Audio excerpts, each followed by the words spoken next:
तो हेलो बच्चों, आज हम लोग स्टार्ट करने जा रहे हैं नीट 2024 फिज़िक्स इम्पोर्टेंट क्वेश्चंस का सीरीज़ का पार्ट नंबर 3, है ना। तो जैसा कि आपको पता है बेटा, हम लोगों ने पार्ट 1 और पार्ट 2 ऑलरेडी हम लोग कवर कर चुके हैं। आज हम लोग स्टार्ट करने जा रहे हैं पार्ट नंबर 3, है ना। तो without wasting the time start करते हैं, है ना। तो क्वेश्चन नंबर 1 में देखो क्या बोला है आपको, दो स्फेयर है ना, दो स्फेयर हैं। तो बोल रहा है जो एक स्फेयर, बोल रहा है एक की रेडियस कितनी है 10 सेंटीमीटर, एक की रेडियस 10 सेंटीमीटर है, दूसरे की रेडियस कितनी है भाई 20 सेंटीमीटर है, ठीक है क्या। चलो बोल रहा है वन ऑफ द स्फेयर, है ना, बोल रहा है एक स्फेयर के ऊपर कितना चार्ज है 150 माइक्रोकूलम और दूसरे स्फेयर के ऊपर न्यूट्रल, इसके ऊपर कोई चार्ज नहीं है ना। तो बोल रहा है इन दोनों को एक वायर से कनेक्ट कर दिया है ना।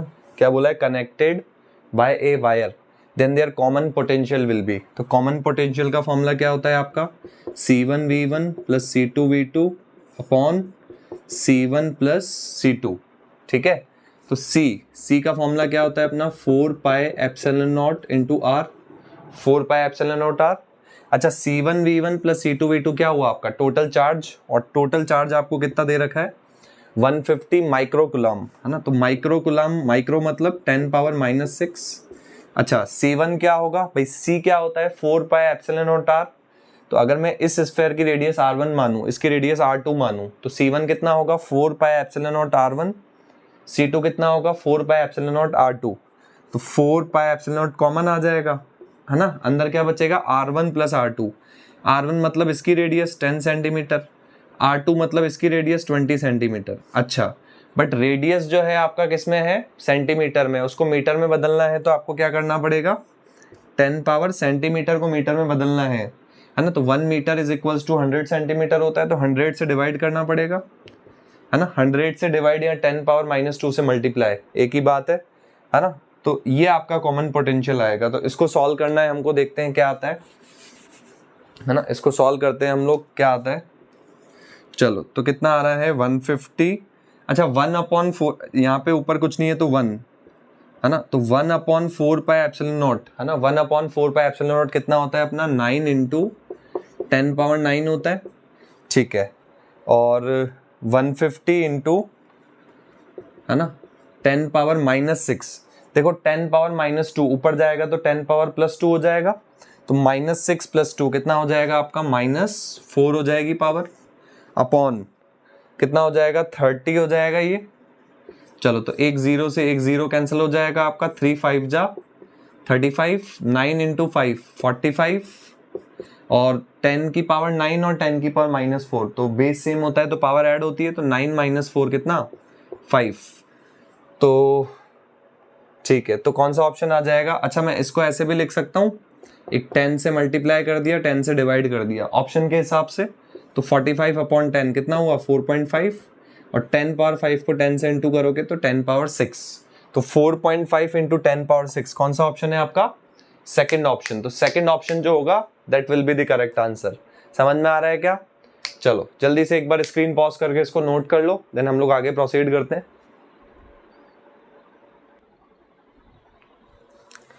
तो चलो बच्चों, नेक्स्ट क्वेश्चन आपके सामने स्क्रीन पे है, again a very important question. क्या बोला है बेटा, द डिस्टेंस बिटवीन 2 पॉइंट्स, है ना, द डिस्टेंस बिटवीन 2 पॉइंट्स, ठीक है। फेज डिफरेंस कितना है 60 डिग्री, है ना। तो आपको पता है एंगल जो होता है हमको किस में लेना होता है, रेडियन में। तो अगर डिग्री को हमको रेडियन में बदलना है तो क्या करना होता है, π/180 से इंटू करना होता है ना। तो एंगल कितना है π/, फेज डिफरेंस कितना है 60 डिग्री, उसको रेडियन में चेंज करोगे तो कितना आएगा π/3, ठीक है। On A wave having velocity, velocity कितनी दे रखी है आपको 360 मीटर पर सेकंड। अच्छा, फ्रीक्वेंसी एफ कितना दे रखा है, देखो फ्रीक्वेंसी 500 हर्ट्ज, ठीक है। चलो, तो फॉर्मूला क्या होता है आपका, delta phi is equals to 2π/λ into delta x. अच्छा, उसके लिए पहले आपको लैम्बडा निकालना पड़ेगा, वेवलेंथ निकालना पड़ेगा। तो क्या फॉर्मूला होता है, v is equals to F into lambda, है ना। वेलोसिटी का फॉर्मूला क्या होता है, फ्रीक्वेंसी इंटू वेवलेंथ, है ना। तो यहाँ से आपका वेवलेंथ कितना आएगा, velocity upon frequency, frequency multiply में उधर भेजूंगा तो डिवाइड में जाएगी। चलो, वेलोसिटी कितनी दे रखी है आपको 360, फ्रीक्वेंसी कितनी है बताओ 500, जीरो से जीरो कट हो गया तो 36/50, ये किसकी वैल्यू है आपकी, लैम्बडा की वैल्यू आई। अच्छा, यहाँ पे वैल्यूज पुट कर देते हैं, डेल्टा फाई है ना। यहाँ पहले इसको क्रॉस मल्टीप्लाई कर लेते हैं हम लोग, ठीक है। तो delta phi into lambda, 2 pi multiply में इधर भेजूंगा तो डिवाइड में जाएगा, upon 2 pi is equals to delta X, और डेल्टा एक्स निकालना है हमको यहाँ पे, तो वैल्यू पुट कर देते हैं। चलो, तो डेल्टा एक्स किसके इक्वल है, डेल्टा फाई। डेल्टा फाई आपका फेज डिफरेंस कितना दे रखा है आपको, π/3 इंटू लैम्बडा। लैम्बडा की वैल्यू हमने निकाली, कितनी आई देखो, 36/50, और अपॉन में एक 2 पाई, अपॉन में एक 2 पाई और आ रहा है आपका। तो देखो पाई से पाई आपका कैंसिल आउट हो जाएगा, 3 से 36 काटा तो 12, है ना, 2 6 जा 12, तो ये कितना आया आपका 6/50, है ना, 6/50, ठीक है। 6/50 को अगर और सॉल्व करना चाहें तो कितना आ जाएगा, ये हमारा 2 3 जा 6 और ये 25, तो 3/25, तो 3/25 आपका कौन सा ऑप्शन हो जाएगा, है ना। देख सकते हो 3 को 25 से डिवाइड करके, है ना, अगर हम लोग 25 को 3 से डिवाइड करें तो कितना आएगा, 0.025 1 देन 5 बचेगा 0, तो 0.12, तो 0.12 मीटर। तो कौन सा ऑप्शन आ जाएगा, थर्ड ऑप्शन, है ना। चलो जल्दी से इस क्वेश्चन को स्क्रीन पॉज करके नोट कर लो बेटा, देन हम लोग आगे प्रोसीड करते हैं।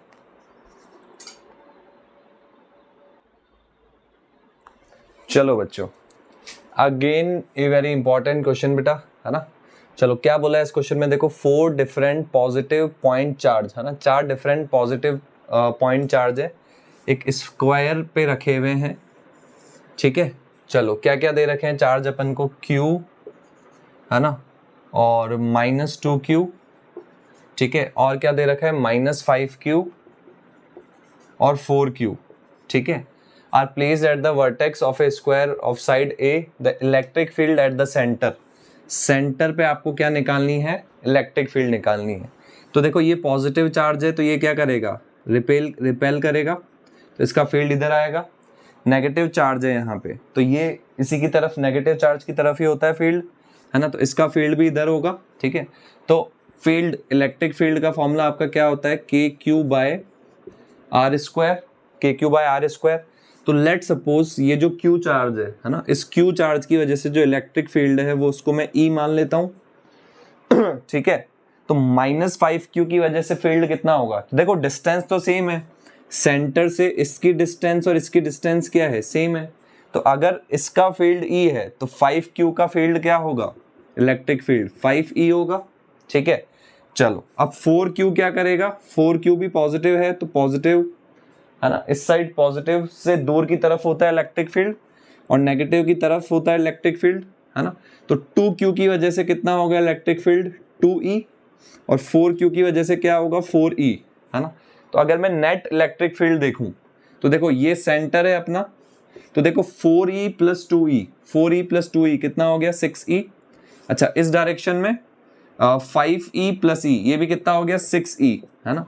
तो इनका जो रिजल्टेंट आएगा, है ना, इनका जो रिजल्टेंट आएगा वो कितना आएगा, √2 टाइम्स 6E, है ना, √2 टाइम्स होता है ना, दो सेम फोर्स है ना, तो उनके मिडिल में आ जाता है, √2 टाइम्स हो जाता है रिजल्टेंट, ठीक है। तो √2 टाइम्स इंटू 6E, ठीक है। चलो अच्छा R क्या होगा, ये वाली डिस्टेंस E = KQ/R²। तो देखो ये कितना है, A है, ये A है, तो आपको पता है जो डायगोनल होता है, ये जो डायगोनल की लेंथ होती है ये कितनी होती है, √2A होती है। डायगोनल की लेंथ कितनी होती है, √2A, तो इसका हाफ होगी ना ये लेंथ, तो √2A का अगर आप हाफ करोगे तो कितना आएगा, √2 से 2 कटेगा तो एक √2 आ जाएगा। तो ये R कितना आ रहा है आपका, A/√2। अच्छा तो अगर मैं R को A/√2 डालता हूँ यहाँ पे, तो इलेक्ट्रिक फील्ड क्या था हमारा, KQ/R²। तो R कितना है आपका, A/√2, तो A/√2 का स्क्वायर, है ना, तो कितना आ जाएगा ये KQ, A का स्क्वायर कितना हो गया, A² √2 का स्क्वायर 2, तो 2 ऊपर चला जाएगा, नीचे A² आ जाएगा। तो E की वैल्यू कितनी आ गई आपकी, 2KQ/A²। अच्छा रिजल्टेंट क्या था आपका, √2 और इंटू में 6E, और E की वैल्यू अभी अपन निकाल चुके हैं, कितनी आई, 2KQ/A²। तो 6 × 2 आपका कितना हो जाएगा, 12, एक √2 भी आ रहा है देखो, और KQ/A², 12 √2 KQ/A², कौन सा option, option number 4 will be the correct answer. So again a very important question बेटा, स्क्रीन पॉज करके जल्दी से नोट करो, देन हम लोग आगे प्रोसीड करते हैं। चलो बच्चों, सो नेक्स्ट क्वेश्चन आपके सामने स्क्रीन पे क्या दे रखा है बेटा, again a very important question. In infinite ladder network, है ना, एक इनफाइनाइट लैडर नेटवर्क है, क्या है, देखो ये ए है, ये बी है, are resistance 2R, are 2R, are ये 2R, ऐसे चलता जा रहा है इनफाइनाइट, है ना, R2R, R2R, R2R, R2R, ऐसे इनफाइनाइट चलता जा रहा है। तो आपसे क्या पूछा था, effective resistance between A and B, है ना, the effective resistance between A and B. अच्छा देखो ये जो है बेटा, ये जो पूरा नेटवर्क है ना, इसका जो इक्विवेलेंट रेजिस्टेंस है ये हम लोग क्या मान लेते हैं, आर इक्विवेलेंट, है ना, इसको हमने क्या मान लिया, आर इक्विवेलेंट। अब देखो बेटा, अगर आपके पास जैसे बहुत सारा बड़ा मटका है पानी का, उसमें से आप एक बूंद पानी निकाल लोगे तो कुछ फर्क पड़ेगा क्या, नहीं पड़ेगा। तो जैसे मान लो ये एक पूरा बड़ा सा मटका है ना, ये उसमें से क्या है, एक बूंद पानी है ना, तो इसको अभी अपन ने अलग रखा है, तो कोई फर्क पड़ेगा क्या, मतलब अगर इस वाले पार्ट का इक्विवेलेंट रेजिस्टेंस आर इक्विवेलेंट माना है, तो इस पूरे ए और बी का जो ये पूरा पार्ट है, इसके बीच का भी, ये पूरे को भी क्या मानेंगे, इक्विवेलेंट रेजिस्टेंस आर इक्विवेलेंट ही होगा, कोई फर्क थोड़ी पड़ेगा, है ना। तो ये जो है इसको मैं रिमूव कर देता हूं, है ना, ठीक है, ये रिमूव कर दिया।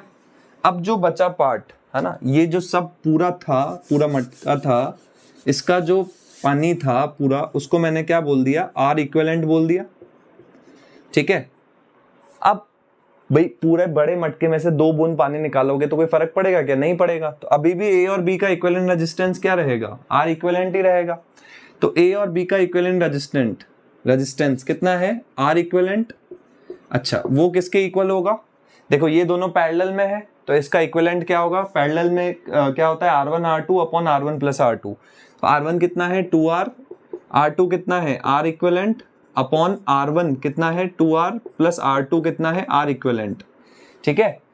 तो इन दोनों का इक्विवेलेंट लिख लिया, और इसके साथ ये वाला रेजिस्टेंस सीरीज में है तो प्लस R, ठीक है। चलो R इक्विवेलेंट निकालना है तो उसको X मान लेते हैं अभी के लिए, तो X जहां जहां R इक्विवेलेंट दिख रहा है उसकी जगह X लिख दो, बराबर 2R इंटू इसको X माना है अपन ने, अपॉन 2R प्लस इसको अपन ने क्या माना, X माना, प्लस R आ गया। अच्छा इसको क्रॉस मल्टीप्लाई कर, अच्छा पहले एलसीएम लेना पड़ेगा, है ना, तो R को क्या लिखा, R/1, तो 2R प्लस X का और 1 का, 2R प्लस X और 1 का एलसीएम कितना आएगा, 2R प्लस X एलसीएम आ गया हमारा, ठीक है। अब यहाँ क्या आ रहा है, देखो 2R प्लस X को 1 से डिवाइड करोगे तो 2R प्लस X, और उसको R से भी इंटू करना है, तो R into 2R plus X। चलो भाई, तो ये क्रॉस मल्टीप्लाई हो जाएगा हमारा, तो X को आप 2R से इंटू करोगे तो कितना आएगा 2RX, X को X से इंटू करोगे तो कितना आएगा X स्क्वायर बराबर 2RX प्लस R को 2R से इंटू करो कितना आ रहा है 2R स्क्वायर, R को X से इंटू करो कितना आ रहा है RX, ठीक है। तो यहाँ पे आपका देखो 2RX से 2RX कैंसल आउट हो गया, है ना। चलो तो यहाँ से क्या बचा, X स्क्वायर RX प्लस का है, इधर लूंगा तो माइनस का हो जाएगा, ठीक है। 2R स्क्वायर प्लस का है, इधर लूंगा तो माइनस का हो जाएगा, उधर कुछ नहीं बचा तो 0, ठीक है। तो यहां से क्या बन गई, देखो X में क्वाड्रेटिक फॉर्म हो गई, ठीक है। चलो यहां तक स्क्रीनशॉट ले लो, देन हम लोग आगे प्रोसीड करते हैं, ठीक है।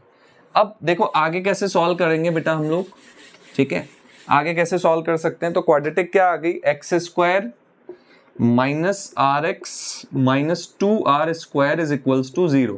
तो देखो या तो आप X की वैल्यू पुट कर, या तो आप क्वाड्रेटिक 10th क्लास में पढ़ा है आपने क्वाड्रेटिक फॉर्मूला, उससे सॉल्व करो, या आप ऑप्शंस पुट करके भी देख सकते हो। क्वाड्रेटिक फॉर्मूला लगाओगे तो सॉल्व करना थोड़ा भारी पड़ जाएगा, है ना, थोड़ा लेंदी हो जाएगा, भारी तो क्या पड़ेगा।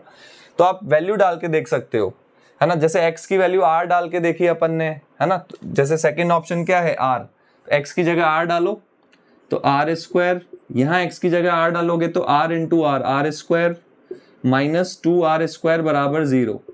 तो R स्क्वायर से R स्क्वायर कट गया तो माइनस 2R स्क्वायर 0 के इक्वल होगा क्या, नहीं होगा। तो ये ऑप्शन सेटिस्फाई करा क्या, नहीं करा।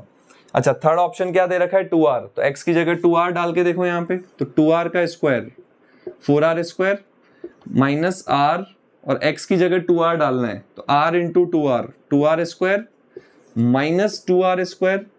क्या ये जीरो आएगा क्या? अच्छा देखते हैं, तो minus 2r square minus 2r square minus 4r square, 4r square से 4r स्क्वायर कट जाएगा, जीरो आ जाएगा। मतलब जैसे ही x को मैंने 2r डाला तो इक्वेशन सेटिस्फाई हो गई। तो इस पूरे सिस्टम का जो इक्विवेलेंट रेजिस्टेंस होगा वो कितना आ रहा है हमारा, 2r के इक्वल आ रहा है। I hope it is clear to all बेटा। जल्दी से स्क्रीन पॉज करके इसको नोट करो, देन हम लोग आगे प्रोसीड करते हैं। ओके बच्चों, सो नेक्स्ट क्वेश्चन आपके सामने स्क्रीन पे है बेटा। क्या बोला है, 2 वायर्स ऑफ सेम मटेरियल, है ना, मटेरियल सेम है and same diameter. Material same है तो उनका यंग्स मॉड्यूलस क्या होगा, सेम होगा। और सेम डायमीटर मतलब, है ना, डायमीटर मतलब रेडियस, डायमीटर सेम है तो रेडियस सेम होगा, है ना, क्योंकि रेडियस क्या होती है, डायमीटर का हाफ होती है। और एरिया क्या होता है, पाई आर स्क्वायर। तो अगर रेडियस सेम है तो एरिया भी सेम होगा। ठीक है, चलो तो 2 वायर्स हैं, है ना, तो उनकी जो लेंथ का रेशियो है, एक की लेंथ L1 मान लेता हूँ, दूसरे की लेंथ L2 मान लेता हूँ। तो लेंथ का जो रेशियो है L1 अपॉन L2 वो आपको कितना दे रखा है, 2/5। तो आपको रेशियो कितना निकालना है, ratio of the work done, है ना, वर्क डन का रेशियो निकालना है। तो वर्क डन जो होता है उसको हम W से रिप्रेजेंट करते हैं। उसका फॉर्मूला क्या होता है, half into force into delta L, ये फॉर्मूला होता है। ठीक है, अच्छा यंग्स मॉड्यूलस क्या होता है फॉर्मूला, है ना, यंग्स मॉड्यूलस का फॉर्मूला क्या होता है, स्ट्रेस अपॉन स्ट्रेन, है ना। तो स्ट्रेस का फॉर्मूला क्या होता है, स्ट्रेस क्या होता है, फोर्स पर यूनिट एरिया, है ना, अपॉन स्ट्रेन। स्ट्रेन का फॉर्मूला क्या होता है, delta L upon L। Young's modulus यही होता है ना, F स्ट्रेस अपॉन स्ट्रेन। ठीक है, तो यहां से क्या आएगा देखो, F ये L ऊपर जाएगा और A इंटू होगा डेल्टा L से, A इंटू डेल्टा L। तो अगर मैं यहां से डेल्टा L की वैल्यू निकालूं, है ना, तो y बराबर कितना है हमारा, F into L upon A delta L, है ना, ये आया था। ठीक है, तो डेल्टा L को मैंने इधर ले लिया, है ना, इज इक्वल्स टू FL, और ये y नीचे चला जाएगा अपॉन AY। तो डेल्टा L किसके इक्वल आएगा आपका, FL अपॉन AY। ये डेल्टा L की वैल्यू यहाँ पे पुट कर देता हूँ, है ना। तो W बराबर half into F into delta L, और डेल्टा L आपका किसके इक्वल है, FL अपॉन AY। ठीक है, चलो तो यहां से कितना आ जाएगा देखो, हाफ F इंटू F कितना हो जाएगा, F square into L upon AY। ठीक है, चलो तो यहां तक बेटा आप स्क्रीन पॉज करके नोट कर सकते हो, देन हम लोग आगे प्रोसीड करते हैं। ठीक है, चलो तो अब आपको क्या निकालना था बेटा, वर्क डन का रेशियो। तो मान लेते हैं यहाँ पे जो वर्क डन है वो W1 था, यहाँ पे जो वर्क डन है वो W2 था। अच्छा, तो W का फॉर्मूला क्या है देखो, हाफ W1 अगर मैं लिखूं तो half F square into L। अच्छा, फोर्स तो दोनों वायर में सेम है, फोर्स यहाँ भी F है और यहाँ भी F है। इसकी लेंथ L1 है, इसकी लेंथ L2 है, तो L की जगह यहाँ L1 आ जाएगा upon A into Y. Diameter same है तो एरिया सेम होगा, मटेरियल सेम है तो यंग्स मॉड्यूलस भी सेम होगा, अपॉन AY। ये W1 हो गया, W2 क्या होगा, half F square L2 upon AY। तो हाफ से हाफ कट हो गया, F स्क्वायर से F स्क्वायर गया, AY से AY गया। तो W1 अपॉन W2 किसके इक्वल आया, L1 अपॉन L2 के इक्वल आ गया। और L1 अपॉन L2 कितना था, 2/5। तो दोनों वायर्स में जो वर्क डन होगा स्ट्रेच करने पे, उसका जो रेशियो होगा वो भी वर्क डन का रेशियो लेंथ के रेशियो के इक्वली आ गया, दैट इज 2:5। तो सेकंड ऑप्शन जो होगा that will be the correct answer. ठीक है, चलो तो जल्दी से स्क्रीन पॉज करके इसको नोट करो बेटा, टाइम वेस्ट नहीं करते हैं, आगे प्रोसीड करते हैं हम लोग। ओके बच्चों, सो नेक्स्ट क्वेश्चन आपके सामने स्क्रीन पे है बेटा। क्या बोला है, body moves from position R1, पहले पोजीशन R1 पे है उसका वेक्टर दिया हुआ है, फिर पोजीशन R2 पे है ना। तो जैसे इसको A पॉइंट बोलता हूँ, इसको B पॉइंट बोल रहा हूँ, तो A से B मूव कर रही है। तो डिस्प्लेसमेंट वेक्टर S वेक्टर क्या हुआ, A से B जा रही है तो AB वेक्टर। तो AB वेक्टर क्या होता है, position vector of B vector minus position vector of A vector. तो B का position vector R2 minus A का पोजीशन वेक्टर R1, तो R2 माइनस R1। तो R2 वेक्टर कितना है देखो जल्दी से, 3i cap minus 4j cap plus 5k cap minus R1 vector, R1 vector कितना है देखो 2i cap minus 3j cap minus 4k cap, है ना। तो कितना आएगा 3i माइनस 2i, आई हो जाएगा। अच्छा ये माइनस और ये माइनस प्लस हो जाएगा आपका, तो minus 4j plus 3j minus j हो जाएगा। ये माइनस माइनस भी प्लस होगा आपका, तो 5k प्लस 4k कितना हो जाएगा 9k। अब वर्क डन जो होता है, वर्क डन क्या होता है f dot s, f vector dot s vector. तो फोर्स का वेक्टर आपको कितना दे रखा है देखो 4i plus j plus 6k दे रखा है, डॉट s वेक्टर कितना दे रखा है i minus j plus 9k। तो डॉट प्रोडक्ट में क्या होता है i का कॉफिशिएंट i से इंटू होता है, j का कॉफिशिएंट j से इंटू होता है, k का कॉफिशिएंट k से इंटू होता है। तो 4 को 1 से इंटू करोगे तो 4, 1 को -1 से इंटू करो -1, 6 को 9 से इंटू करो 54। तो 9 माइनस 1 3 और 3 प्लस 54 कितना हो गया 57 जूल, है ना। तो वर्क डन कितना आ रहा है 57 जूल। कौन सा option, first option will be the correct answer, है ना। चलो तो जल्दी से स्क्रीन पॉज करके इसको नोट करो, देन हम लोग आगे प्रोसीड करते हैं। ओके बच्चों, सो नेक्स्ट क्वेश्चन आपके सामने स्क्रीन पे है। मास m है, उसका xt ग्राफ दिया हुआ है, ratio of magnitude of impulse निकालना है, t बराबर 1 सेकेंड और t बराबर 4 सेकेंड, है ना। तो इन पे जो इम्पल्स है, तो मान लिया t बराबर 1 सेकेंड, ये 1 सेकेंड है, इस पे इम्पल्स हमने i1 मान लिया, और t बराबर 4 सेकेंड पे इम्पल्स i2 मान लिया। तो इनका रेशियो निकालना है, मतलब i1 अपॉन i2 निकालना है अपन लोगों को, ठीक है। तो सबसे पहले i1 निकालता हूँ। तो i1 क्या होगा, इम्पल्स क्या होता है m into delta we, velocity में जो चेंज हुआ, i2 भी वही m इंटू मास तो वही है कांस्टेंट डेल्टा वी, ठीक है। चलो तो xt ग्राफ का जो स्लोप होता है वही तो हमको वेलोसिटी देता है। तो अगर मैं यहाँ से स्लोप निकालूं, अगर मैं ये एंगल थीटा मानता हूँ, तो टेन थीटा क्या होता है परपेंडिकुलर अपॉन बेस। तो ये 5 है, ये 1 है, तो 5 अपॉन 1, 5 मतलब पहले वेलोसिटी कितनी थी 5। अच्छा फिर इसका स्लोप कितना होगा, अगर मैं इसको थीटा मानता हूँ, है ना। वैसे तो ये पूरा एंगल होगा, तो स्लोप अगर एंगल 90 से बड़ा है तो स्लोप नेगेटिव होगा। तो कितना है परपेंडिकुलर अपॉन बेस, तो 5 अपॉन 2। देखो वैसे तो 2.5 है, बट एंगल 90 से बड़ा है तो स्लोप नेगेटिव होगा, तो ये कितना होगा -2.5, है ना। तो वेलोसिटी में चेंज, है ना, तो कितना हो जाएगा 5 माइनस 2.5। चलो यहाँ पे देखते हैं i2, पहले वेलोसिटी, इसका स्लोप कितना है अपना 5 अपॉन 1, 5, है ना। इसका भी स्लोप कितना आएगा 5 अपॉन 1, बट लाइन ऐसे है तो स्लोप नेगेटिव होगा -5, है ना। तो यहाँ से कितना आएगा i1 आपका 5 प्लस 2.5 7.5 m, यहाँ से i2 कितना आ जाएगा 10 m। तो यहाँ पे वैल्यू रख लेते हैं 7.5 m अपॉन 10 m, m से m कट गया तो 7 पॉइंट हटेगा तो नीचे क्या जाएगा 0, तो 75 अपॉन 100, तो 25 3 जा 75, 25 4 जा 100, तो 3/4 which is option number 4। So option number 4 will be the correct answer.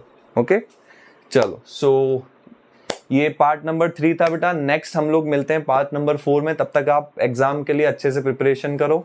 All the best.